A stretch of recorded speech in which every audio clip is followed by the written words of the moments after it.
For the past several years, the Chicago Bulls have fallen more and more from the prosperity of the early 2010s and the 1990s, obviously. Since the sixth championship, this organization has not found the right footing and for the most part has not used its advantage of being a big market. Bad decision after bad decision, and it looked like this team was going to continue being bad for another decade plus. But then, in a very quick turnaround, they went from bottom of the barrel to making a competent roster that is here to compete. Let's talk today about how they got to this point and what the future holds. I'd say the problems really started after Derrick Rose had another leg injury around 2015. This was the last year where the organization had a roster that could have competed for a championship. Right afterwards, the Jimmy Butler debacle started the second rebuild in the past 20 years. The assets that were received in that trade was a younger Zach LaVine, Chris Dunn, and Larry Markkinen. This was an okay trade for both teams at the time, but for the Bulls it almost ended really poorly, but luckily Zach LaVine panned out really well.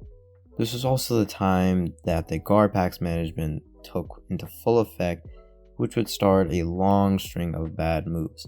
Just to name a few, he kept Jim Boylen, one of, if not the worst coaches in NBA history, for a little more than 2 seasons. It did not take some genius to know that Boylen needed to be fired ASAP. But nope, he was kept there for way too long and just stunted the growth of the team. There were also other bad signings like the Cristiano Felicios of the world. This management was just straight up bad and had no clue as to how to run an NBA team. Once they left was the beginning of a brighter future for this organization. I think when Karnišovas first joined the team, the fan base was split into half.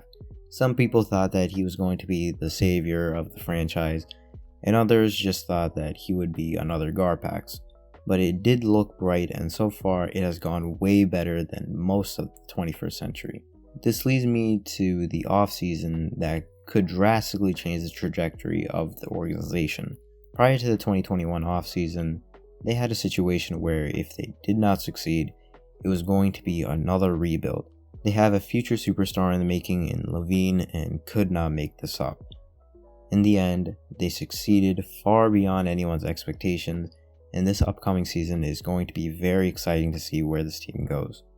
Lonzo Ball had a rocky start to his career, but I think I speak for all Bulls fans in saying that he is basically the perfect fit alongside Zach with his playmaking, defense, and shooting.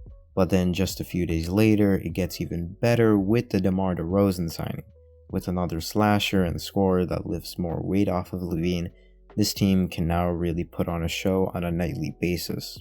Now, there is a little skepticism from the defensive side, but I don't think it's going to be as bad as people say it will.